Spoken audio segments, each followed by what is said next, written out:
কেতিয়াবা বলিনৰ লগত কেতিয়াবা 3 বছৰ 3 বছৰ ও তাৰমানে মেট্ৰিক দিয়া পা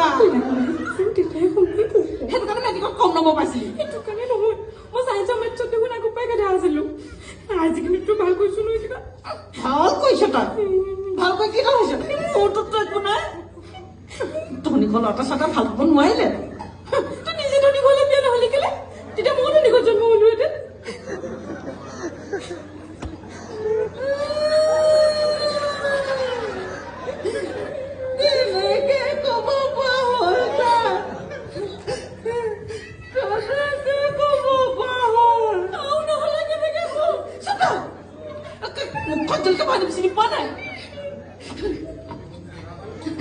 বলিনক ভাল পাই